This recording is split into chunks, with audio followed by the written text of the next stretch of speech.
ओम शांति। तुम इस यूनिवर्सिटी में आए हो पुरानी दुनिया से मरकर नई दुनिया में जाने। अभी तुम्हारी प्रीत एक भगवान से हुई है। তোমরা এই বিশ্ববিদ্যালয়ে এসেছো পুরানো দুনিয়া থেকে মরে নতুন দুনিয়ায় যাওয়ার জন্য। এখন তোমাদের প্রীত একমাত্র बाबा संगेई होएछे। किस विधि से बाप की याद तुम्हें साहूकार बना देती है? কোন বিধির মাধ্যমে বাবার স্মরণ তোমাদের বিত্তবান বানিয়ে দেয় अर्थात धनी बानिए दे। बाप है बिंदु, तुम बिंदु बन बिंदु को याद करो तो साहूकार बन जाएंगे। जैसे एक के साथ बिंदु लगाओ तो 10, फिर बिंदु लगाओ 100, फिर बिंदु लगाओ तो 1000 बन जाता है। ऐसे बाप की याद से बिंदु लगती जाती तुम धनवान बनते जाते। याद से ही सच्ची कमाई है। बाबा होलेन बिंदु, তোমরা বাচ্চারাও বিন্দু রূপে বিন্দুকে স্মরণ করো, তাহলে বিত্তবান বা ধনবান হয়ে যাবে। যেমন একের সাথে বিন্দু লাগালে 10, আরেকটি লাগালে 100, আরেকটি লাগালে 1000 হয়ে যায়। সেইভাবেই বাবার স্মরণে বিন্দু যুক্ত হতে থাকে। তোমরা বিত্তবান বা ধনবান হয়ে যাও। স্মরণের দ্বারাই প্রকৃত সত্য উপার্জন হয়। জলসা ঘরে জ্বলে ওঠে ঝাড়বাতির শিখা। এই গীতের অর্থ খুবই বিচিত্র। প্রীতি তৈরি হয়েছে কার জন্য? কার উদ্দেশ্যে তৈরি হয়েছে? ভগবান বাবার প্রতি। কারণ এই দুনিয়া থেকে মরে তার কাছেই যেতে হবে। এইভাবে কি কখনো কারোর সঙ্গে ভালোবাসা হয়? মনে এই চিন্তন আসবে যে মরে যাব, তাহলে কি ভালোবাসা থাকবে? তো গীতের অর্থ কত আশ্চর্যজনক। দীপশিখার সঙ্গে বহিঃপতঙ্গের এমন ভালোবাসা যে শিখার চারপাশে ঘুরে ঘুরে পুড়ে মরে। তো তোমাদেরকেও বাবার ভালোবাসার এই দেহ ত্যাগ করতে হবে, অর্থাৎ বাবাকে স্মরণ করতে করতে দেহ ত্যাগ করে যেতে হবে। তো ভগবানের সঙ্গে প্রীতি রাখলে মৃত্যুর পরেও কোথায় যাবে? নিশ্চয়ই ভগবানের কাছেই যাবে, অর্থাৎ পরমাত্মা বাবার কাছেই যাবে। মানব দান পূর্ণ তীর্থ যাত্রা ইত্যাদি করে ভগবানের কাছে যাওয়ার জন্য। শরীর ত্যাগ করার সময় মানব বলেন যে ভগবানকে স্মরণ করো। তাহলে এ থেকে কি বোঝা যায়? যে ভগবান হলেন নামিগ্রামী। পরমাত্মা বাবা এসে সম্পূর্ণ দুনিয়ার অবসান ঘটিয়ে দেন। বাবা বলেন, বাচ্চারা তোমরা জানো যে এই ঈশ্বরীয় বিশ্ববিদ্যালয়ে এসেছ পুরানো দুনিয়া থেকে মরে গিয়ে নতুন দুনিয়াতে যাওয়ার জন্য।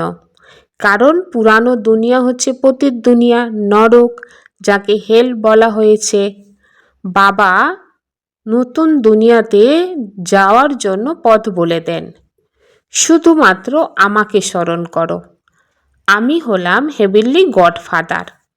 তো দেহের পিতার কাছে তোমাদের ধন প্রাপ্ত হয়, সম্পত্তি প্রাপ্ত হয়, বাড়ি ইত্যাদি প্রাপ্ত করো। কন্যা সন্তানদের তো কিছুই প্রাপ্ত হওয়ার কথাই হয় না। তাদেরকে তো অন্যের বাড়ি পাঠিয়ে দেওয়া হয়, অর্থাৎ সে উত্তরাধিকারী নয়। এই ভগবান হলেন সকল আত্মাদের পিতা, তার কাছে সবাইকেই আসতে হবে। কোনো সময়ে বাবা নিশ্চয়ই আসেন, সবাইকে পরমধামে ফিরিয়ে নিয়ে যান, কারণ নতুন দুনিয়ায় মানুষের সংখ্যা খুব অল্প থাকে আর পুরানো দুনিয়া থাকে অনেক। তো নতুন দুনিয়ার মানব থাকে কম আর সুখ থাকে বেশি। পুরানো দুনিয়ায় অনেক মানব, তাই দুঃখও অনেক বেশি। तुम हो उस रूहानी बाप के रूहानी बच्चे, जैसा बाप वैसे बच्चे। लौकिक बाप के है लौकिक अर्थात जिस्मानी बच्चे। अभी तुम बच्चों को यो समझना है हम आत्मा है, परमपिता परमात्मा हमको वर्षा देने आए, हम उनके बच्चे बनेंगे तो स्वर्ग का वर्षा जरूर मिलेगा। বাবা বলেন, তোমরা হলে আত্মিক পিতার আত্মারূপী সন্তান, যেমন পিতা তেমন সন্তান। লৌকিক পিতার লৌকিক অর্থাৎ শারীরিক সন্তান হয়। এখন বাচ্চারা, তোমাদের এই কথাটি বুঝতে হবে, আমরা হলাম আত্মা। পরমপিতা পরমাত্মা এসেছেন আমাদের অবিনাশী উত্তরাধিকারী প্রদান করতে। আমরা তার সন্তান হলে স্বর্গের উত্তরাধিকারী অবশ্যই প্রাপ্ত করব, কারণ তিনি স্বর্গ স্থাপন করেন। আমরা হলাম স্টুডেন্ট। এই কথাটি বলা উচিত নয়। বাচ্চাদের বুদ্ধিতে থাকে শিব বাবা মধুবনে মুরলি বাজান, তো ওই কাঠের মুরলি তো এখানে নেই, তো এটা হচ্ছে জ্ঞানরূপী মুরলি। কৃষ্ণের ডান্স করা, মুরলি বাজানো সবই হলো ভক্তি মার্গের। বাকি জ্ঞানের মুরলি তো একমাত্র শিব বাবাই বাজান। তোমাদের কাছে ভালো ভালো গান রচনা করতে সক্ষম এমন মানুষজন আসবে। গান বিশেষত পুরুষরাই রচনা করে। তোমাদের তো জ্ঞানযুক্ত গান করা উচিত, যাতে শিব বাবা স্মরণে থাকে। बाप कहते हैं मुझ अल्प को याद करो, शिव को कहते हैं बिंदु। व्यापारी लोग बिंदु लिखेंगे तो कहेंगे शिव, एक के आगे बिंदु लिखो तो 10 हो जाएगा। तो तुमको भी शिव बाबा को याद करना। जितना शिव को याद करेंगे बिंदी बिंदी लगती जाएगी और तुम आधा कल्प के लिए साहूकार बन जाते हो। वहाँ गरीब होता नहीं, सब सुखी रहते हैं। बाबा बोलें, शिव के बला है बिंदु। ব্যবসায়ী বিন্দু লিখবে, তখন বলবে শিব। একের পাশে বিন্দু বসালে হয়ে যাবে 10। সুতরাং বাবা বলেন বাচ্চাদের শিব বাবাকে স্মরণ করা উচিত। যতবার শিব বাবাকে স্মরণ করবে বিন্দু বিন্দু লাগতে থাকবে, তো তোমরা অর্ধকল্পের জন্য ধনী হয়ে যাবে। সত্যযুগে গরিব হয় না, সবাই সুখী থাকে, দুঃখের নাম থাকবে না। বাবার স্মরণে বিকর্ম বিনাশ হতে থাকবে, আর তোমরা বাচ্চারা অনেক ধনী হয়ে যাবে। একেই বলা হয় সত্য পিতার মাধ্যমে প্রকৃত সত্য উপার্জন। তো সত্য উপার্জন কেন বলছে? যে উপার্জনকে আত্মার সাথে করে নিয়ে যেতে পারে পরের জন্মে, এই জন্ম থেকে পরের জন্মে নিয়ে যেতে পারে, সেই জন্য বলা হয় সত্য উপার্জন। আর যেটা সাথে যায় না সেটাকে কখনো সত্য উপার্জন বলা হবে না। এই জমা ধন সঙ্গে যাবে। মানব তো সব খালি হাতেই চলে যায়, কিন্তু বাবা বলেন তোমরা হাত ভরপুর করে ফিরবে, তার জন্য বাবাকেই স্মরণ করতে হবে। আর বাবা বুঝিয়েছেন যে পবিত্রতা থাকলে শান্তি সমৃদ্ধি প্রাপ্ত হবে। সেই কারণে আত্মাকে পবিত্রও হতে হবে, সেটাও বাবার স্মরণের মাধ্যমে। বাবা এটাও বুঝিয়েছেন যে তোমরা আত্মারা প্রথমে পিওর ছিলে, পবিত্র ছিলে, পরে সেটা ইমপিওর হয়ে গিয়েছে। সন্ন্যাসীদের সেমি পিওর বলা হবে, আর তোমাদের হলো সম্পূর্ণ সন্ন্যাস। শুধু বাইরের সন্ন্যাস নয়, মন থেকে ভেতর থেকে সব কিছু ত্যাগ দাও। তো সেই জন্য তোমাদের সম্পূর্ণ সন্ন্যাস। তোমরা বাচ্চারা জানো দুনিয়ার মানব কতখানি সুখ প্রাপ্ত করে, একটু সুখ তারপরেই দুঃখ থাকে। সন্ন্যাসীরা তারা সর্বব্যাপী পূর্বে বলতো না, সর্বব্যাপী বললেই পতন ঘটে। দুনিয়ায় অনেক রকমের মেলাই আয়োজন হয়, কারণ উপার্জন হয়, এও তাদের এক রকমের ব্যবসা। বলা হয় নর থেকে নারায়ণ হওয়ার ব্যবসা ছাড়া আর সব ব্যবসায় ধুলায় পরিণত হয়। অথচ এই ব্যবসায় বিশেষ বিশেষ কেউ করে। বাবার আপন হয়ে সর্বস্ব দেহ সহ বাবাকে সমর্পণ করতে হবে, কারণ তোমরা চাও যাতে নতুন শরীর প্রাপ্ত হয়।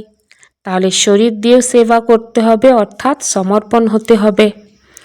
বাবা বলেন তোমরা কৃষ্ণপুরীতে যেতে পারো, কিন্তু আত্মা যখন তমপ্রধান থেকে শতপ্রধান হবে, কৃষ্ণপুরীতে এমন বলা হবে না আমাদের পবিত্র করো। এখানে সব মানব আহ্বান করে, এসো এই পাপ আত্মাদের দুনিয়া থেকে আমাদেরকে উদ্ধার করো। अभी तुम जानते हो बाप आया है हमको अपने साथ ले जाने, वहाँ जाना तो अच्छा है ना। मनुष्य शांति चाहते हैं, अब शांति किसको कहते? कर्म बिगड़ तो कोई रह ना सके, शांति तो है ही शांति धाम में, फिर भी शरीर लेकर कर्म तो करना ही है। सत्ययुग में कर्म करते हुए भी शांति रहती, अशांति में मनुष्यों को दुख होता है, इसलिए कहते हैं शांति कैसे मिले। বাবা বলেন এখন তোমরা বাচ্চারা জানো বাবা এসেছেন আমাদেরকে নিজের সঙ্গে ফিরিয়ে নিয়ে যেতে। সেখানে যাওয়া তো ভালো কথা, তাই না? মানব তো শান্তি চাই। এখন শান্তি কাকে বলে? কর্মহীন হয়ে তো কেউ থাকতেই পারে না। শান্তি তো আছেই শান্তিধামে, তবুও শরীর ধারণ করে কর্ম তো করতেই হবে। সত্যযুগে কর্ম করা সত্ত্বেও শান্তি থাকে, অশান্তিতে মানবের দুঃখ হয়। তাই বলে শান্তি পাই কিভাবে? এখন তোমরা বাচ্চারা জানো যে শান্তিধাম তো হলো আমাদের ঘর। সত্যযুগে শান্তিও থাকে, সুখও থাকে, সব কিছুই থাকে। এবারে সবটাই চাই নাকি শুধুমাত্র শান্তি চাই? তো বাচ্চাদের তো সব কিছুই চাই। এখানে তো আছে দুঃখ, তাই পতিত পাবন বাবাকে এখানেই আহ্বান করে, ভক্তি করে ভগবানের সঙ্গে সাক্ষাৎকার করার জন্য। ভক্তি প্রথমে অব্যভিচারী, পরে সেটা ব্যভিচারী হয়ে যায়। অব্যভিচারী ভক্তি মানে একের ভক্তি ছিল এক পরমাত্মা বাবার ভক্তি। পরে যখন ব্যভিচারী হয়, অর্থাৎ বাবা ছাড়া বিভিন্ন দেবী দেবতার পূজা শুরু হয়, ভক্তি শুরু হয়। তো ব্যভিচারী ভক্তিতে কি দেখা যায়? তো কি না কি মানব করতে থাকে, সিঁড়ির চিত্রের মধ্যে খুব সুন্দর করে দেখানো হয়েছে। কিন্তু সবচেয়ে প্রথমে প্রমাণ করা উচিত ভগবানকে। আর এই দেবী দেবতাদের এমন সুন্দর স্বরূপের প্রদান কে করেছে? এই দেবী দেবতার পূর্বে জন্মে এরা কে ছিল বোঝানোর জন্য যুক্তি চাই। যারা ভালো রীতিতে সেবা করে তাদের মনও সাক্ষী দেয়। ইউনিভার্সিটিতে যারা ভালোভাবে পড়াশোনা করে তারা অর্থাৎ তাদের বুদ্ধি খুব তীক্ষ্ণ হয়, নাম্বার অনুযায়ী অবশ্যই হবে। কোনো কোনো আত্মা আবার বুদ্ধিহীন হয়। শিব বাবাকেই আত্মা বলে, আমার বুদ্ধির তালা খুলে দাও। বাবা বলেন, বুদ্ধির তালা খোলার জন্যই তো এসেছি, কিন্তু তোমাদের কর্ম এমন যে বুদ্ধির তালাই খোলে না। তখন বাবা কি করতে পারেন? যে অনেক পাপ করেছো, এখন বাবা তাদেরকে কি করবে? টিচারকে যদি স্টুডেন্ট বলে যে আমরা কম পড়া করি, তো টিচার কি করবে?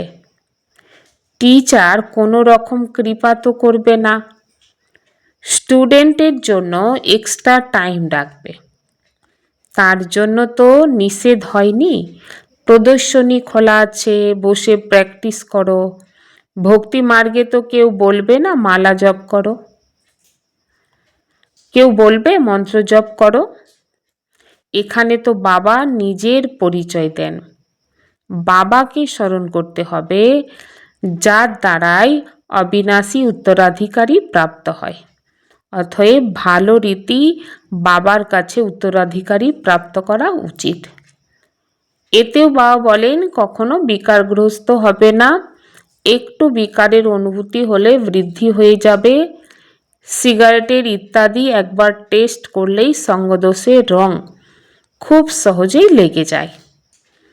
তারপর নেশা মুক্ত করা কঠিন হয়ে যায়।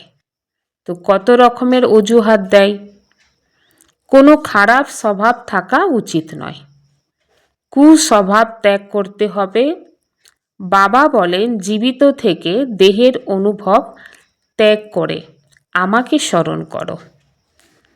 দেবতাদের ভোগ অর্পণ করা হয় সর্বদাই পবিত্র, তাই তোমরা পবিত্র ভোজন গ্রহণ করো। আজকাল তো খাঁটি ঘি পাওয়া যায় না, তাই তেল ব্যবহার করা হয়। সেখানে তেল ইত্যাদি থাকে না, অর্থাৎ সত্যযুগে তেল ইত্যাদি থাকবে না। এখানে তো দুধের দোকানে শুদ্ধ ঘি রাখা থাকে, অশুদ্ধ রাখা থাকে। দুটির উপরে লেখা থাকে পিওর ঘি, দামের তফাৎ থাকে। তাহলে একটা শুদ্ধ আর একটা অশুদ্ধ ঘি, শুধু দামের তফাৎ থাকে।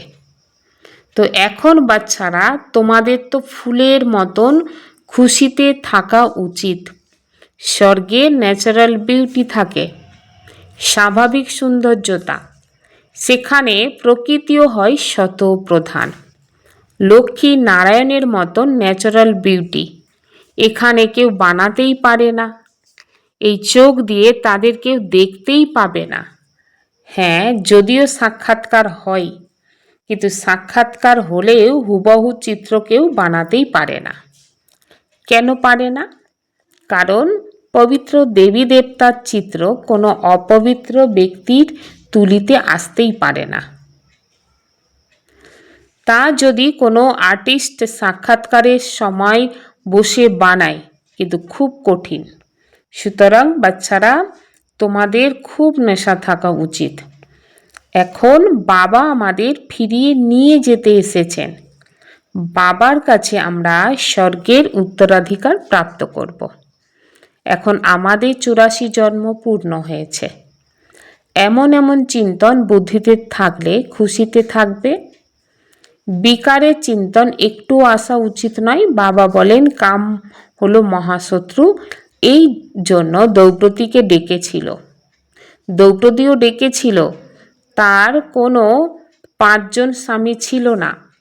সে তো ডেকেছিল যে দুঃশাসনের অত্যাচার থেকে আমায় রক্ষা করো। তাহলে 5 জন স্বামী কিভাবে ছিল? এমন কথা হতেই পারে না। তো ক্ষণে ক্ষণে তোমরা বাচ্চারা নতুন পয়েন্ট প্রাপ্ত করো, তাই চেঞ্জ করতে হবে। অল্প কিছু চেঞ্জ করে লেখা উচিত। हम गॉडली स्टूडेंट है, यह सदैव स्मृति में रखना है। कोई भी छी आदत नहीं डालनी है, उन्हें मिटाना है। विकार का जरा भी ख्याल नहीं आना चाहिए। আমরা হলাম গডলি স্টুডেন্ট, এই কথাটি সর্বদাই স্মরণে রাখতে হবে। কোনো রকম কু অভ্যাস যেন না থাকে, কু স্বভাব যেন না থাকে, সেসব দূর করতে হবে। বিকারের চিন্তন একটু যেন না আসে। जीते जी शरीर का भान भूलकर बाप को याद करना है। भिन्न भिन्न पॉइंट विचार सागर मंथन कर पतितों को पावन बनाने का धंधा करना है। जीवित अवस्थाय देह बोध भूले बाबा के स्मरण करते हबे। भिन्न भिन्न पॉइंट विचार सागर मंथन करे पतितদের पवित्र करार कर्तव्य करते हबे। संतुष्टता के त्रिमूर्ति सर्टिफिकेट द्वारा सदा सफलता प्राप्त करने वाले ऊंच पद के अधिकारी भव। सदा सफल होने के लिए बाप और परिवार से ठीक कनेक्शन चाहिए। हर एक को 3 सर्टिफिकेट लेने हैं, बाप, आप और परिवार। परिवार को संतुष्ट करने के लिए छोटी सी बात याद रखो कि रिगार्ड देने का रेकॉर्ड निरंतर चलता रहे। इसमें निष्काम बनो, बाप को संतुष्ट करने के लिए सच्चे बनो और स्वयं से संतुष्ट रहने के लिए सदा श्रीमत की लकीर के अंदर रहो। ये 3 सर्टिफिकेट ऊंच पद का अधिकारी बना देंगे।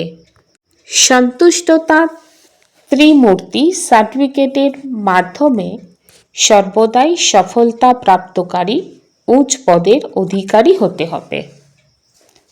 सर्वदाई सफल होवार जन्य बाबा एवं ईश्वरीय परिवारेर साथे सठिक कानेक्शनेर प्रयोजन।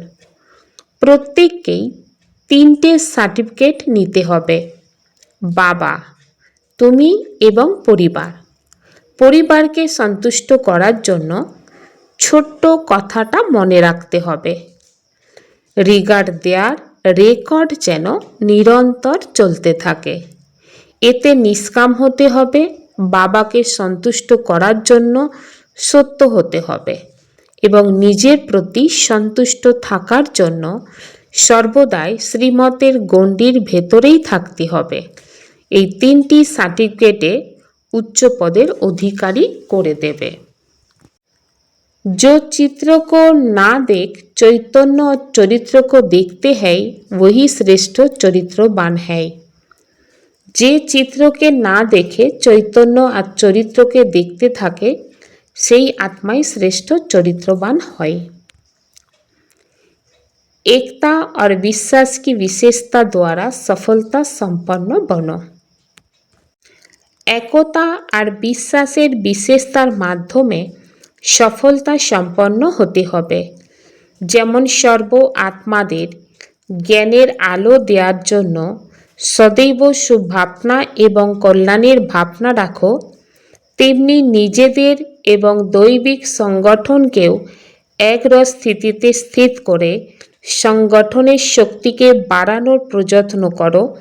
तबेई तोमादेर এই दैविक संगठनेर मूर्तिते एकता और एकरस स्थितिर प्रत्यक्ष रूपे साक्षात्कार हबे। ओम शांति।